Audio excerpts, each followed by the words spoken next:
Illness is often the result of ignorance and lazy mental habits. Such a discipline may be adopted, however, by certain personalities who must take strong measures with themselves because of other characteristics. There is an overall pattern to relationships within lives, and yet this does not mean that you travel through various existences with the same limited and familiar number of friends and acquaintances, merely altered like actors with a change of face or costume. Groups of individuals come together in various lives for certain purposes, separate, and may or may not come back together again in a different time or place. Again, however, there is no rigid rule. Some families are literally reincarnations of their ancestors, but this is not the general case by any means. Deep relationships will continue in one way or another. Others will simply disappear. The point I want to make is that the opportunity for development and knowledge is as present at this moment in this life as it will ever be.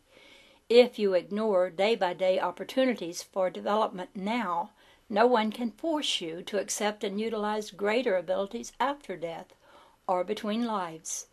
The teachers are there in after-death experience, but there are also teachers here in your existence now. Some families come together in a particular life not because of a great attraction or love in a past existence, but for the opposite reason. Families may be composed then of individuals who disliked each other in the past and come together in a close relationship where they are to work together toward a common goal, learn to understand each other better, and work out problems in a different kind of context. Jointly, each generation has its own purpose. It is this: to perfect inner knowledge and to materialize it as faithfully as possible outward into the world. The changing physical scene throughout the centuries as you know them represents the inner images that have flickered through the minds of the individuals who live within the world through the various ages. It is not necessary that you learn about your own past lives, though it may be helpful if you understand that you choose the circumstances of your birth this time. If you examine your own life now carefully, the changes that you have set for yourself will become apparent. This is not easy to do, but it is within the grasp of each individual. If you release yourself from hatred, then you automatically release yourself from any such relationships in the future or any experiences that are based upon hatred.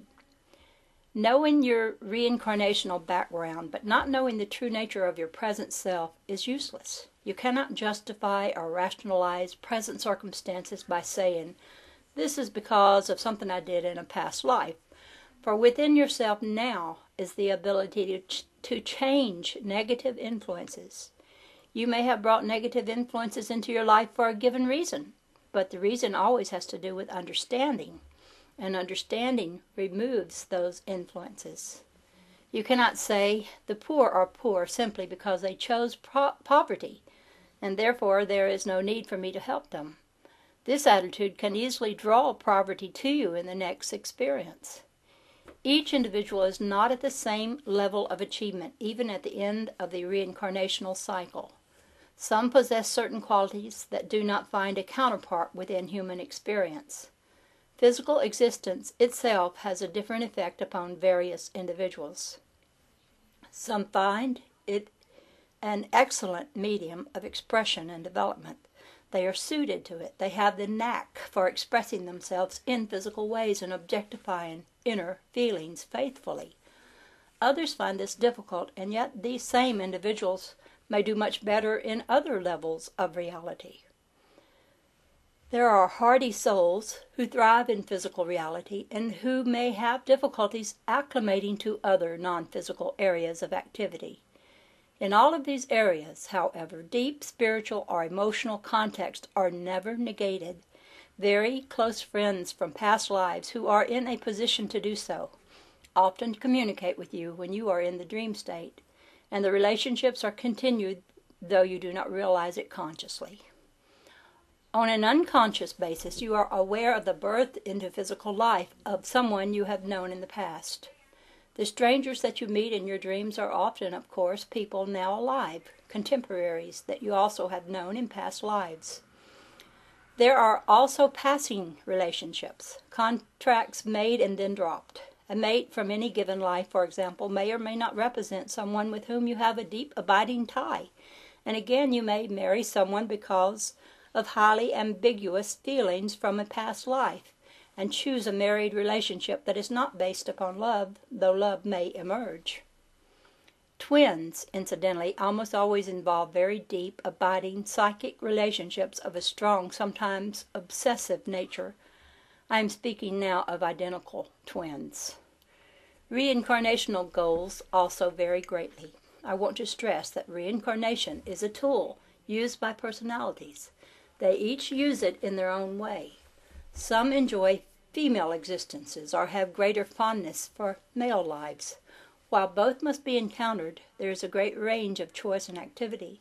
Some personalities will have difficulties along certain lines and develop with relative ease in other ways. Predetermination is never involved, for the challenge and circumstances are chosen. Some problems may be put off, for example, for several existences. Some personalities want to solve their strongest problems and get them over with, perhaps in a series of rather trying existences and exaggerated circumstances. Others of a more placid nature will take their problems one at a time. Rest periods may also be taken, and they are highly therapeutic. For example, an excellent, satisfying life with a minimum of problems may be chosen either as a prelude to a life of concentrated challenge or as a self-adopted reward for a previous difficult life. Those that thoroughly enjoy the physical medium without being obsessed by it, however, do very well indeed. The laws of reincarnation are adapted by the individual's personalities to suit themselves. End of chapter 12. Now on to chapter 13, which is called Reincarnation, Dreams, and the Hidden Male and Female Within the Self. As I mentioned earlier, each person lives both male and female lives. As a rule, conscious memory of these is not retained. To prevent an over-identification of the individual with his present sex, within the male there resides an inner personification of femaleness. This personification of femaleness in the male is the true meaning of what Jung called the anima. The anima is in the male is, therefore, the psychic memory and identification of all the previous female existences in which the inner self has been involved. It contains within it the knowledge of the present male's past female histories and the intuitive understanding of all the female qualities with which the personality is innately endowed. The anima, therefore, is an important safeguard preventing the male from over-identifying with whatever cultural male characteristics have been imposed upon him through present background, environment, and education. The anima serves not only as a personal, but as a mass civilizing influence, mellowing strongly aggressive tendencies, and serving also as a bridge both in communicating with women in a family relationship and in communication also as it applies through the arts and verbalization. The male will often dream of himself, therefore, as a female.